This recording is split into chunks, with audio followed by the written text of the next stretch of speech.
moment wasn't simply that war and famine had largely vanished from the world, but instead that all these countries' populations, aging and expanding at different rates, created the perfect foundation for breakneck, historically unprecedented economic growth.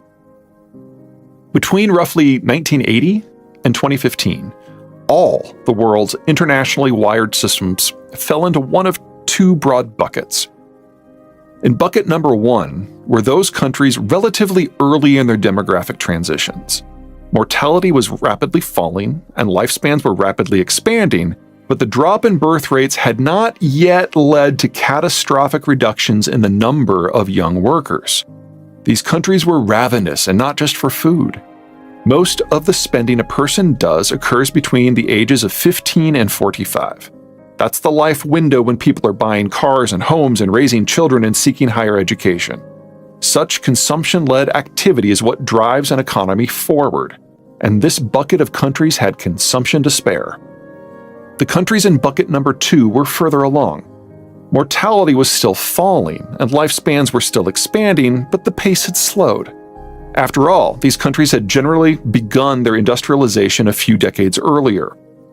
But the drops in their birth rates had also begun earlier, and the dearth of children in their demographic profiles was becoming obvious. Priorities changed. Fewer children meant fewer resources needed to be expended upon child rearing and education, while more could be splashed out on cars and condos. Older populations had accrued more capital, enabling more money to be saved and invested. These aging societies did not become less dynamic, but instead more so, because they were able to develop and implement technologies at a more rapid pace. Productivity surged, while the products produced became more sophisticated. What these countries lacked was enough young people to consume what they produced. In this, the Americans accidentally provided the solution.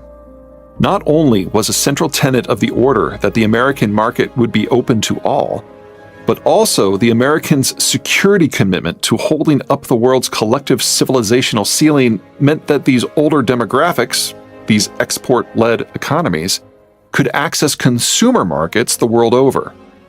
Consumption-led and export-led systems were not simply in approximate balance. The Americans, seeing to the world's security concerns, enabled a truly globalized world to not only emerge, but thrive. But there is nothing about it that was normal. Globalization was always dependent upon the Americans' commitment to the global order, and that order hasn't served Americans' strategic interests since the Berlin Wall fell in 1989. Without the Americans riding herd on everyone, it is only a matter of time before something in East Asia or the Middle East or the Russian periphery, like, I don't know, say a war, breaks the global system beyond repair, assuming that the Americans don't do it themselves.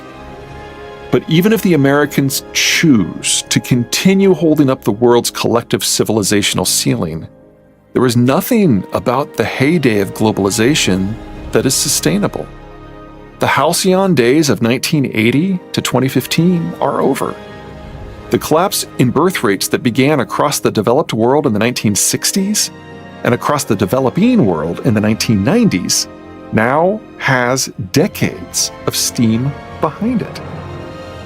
The pipe bomb in the ointment is that what proved true for accelerated industrialization proved equally true for accelerated demographics. In 1700, the average British woman bore 4.6 children. That's almost identical to that of the average German woman in 1800, or the average Italian woman in 1900, or the average Korean woman in 1960, or the average Chinese woman in the early 1970s. Now, in all these countries, the new average is below 1.8, and in many cases, well below. As of early 2022, the most recent data out of Korea and China indicate the new normal is 1.2. This is a position the average Bangladeshi woman will likely find herself in by 2030. Now comes the other side of the hill.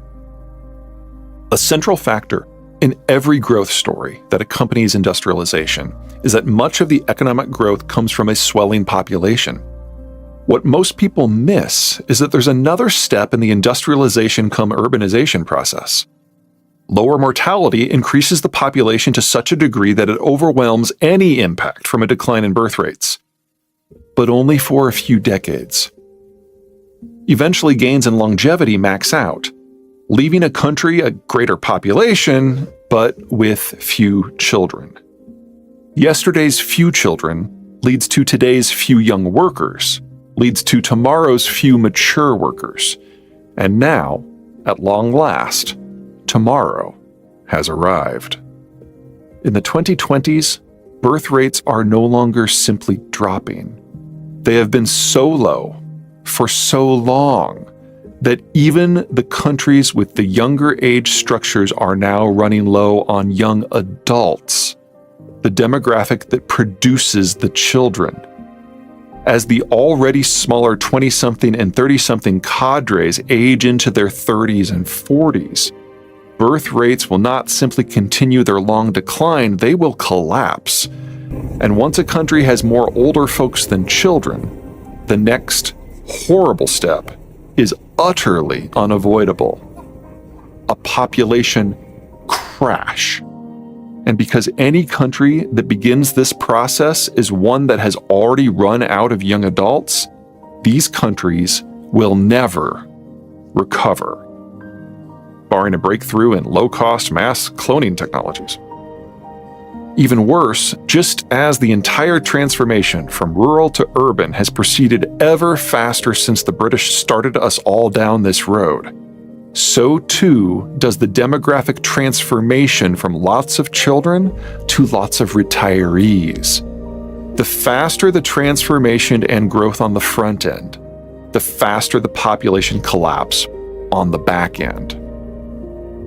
By far the most unfortunate tsunami of consequence of this compression phenomenon at work is China. The long stretch of Chinese history was comparatively pre-industrial until one Richard Milhous Nixon's 1972 visit to one Mao Zedong, in what would prove a successful effort to turn Red China against the Soviet Union. The price for Chinese realignment was pretty straightforward: admittance into the American-led global order. Some 800 million Chinese started down the route to industrialization, a route that was now less a newly blazed path and more a 14-lane superhighway with double HOV lanes, following the patterns established by much of the rest of humanity.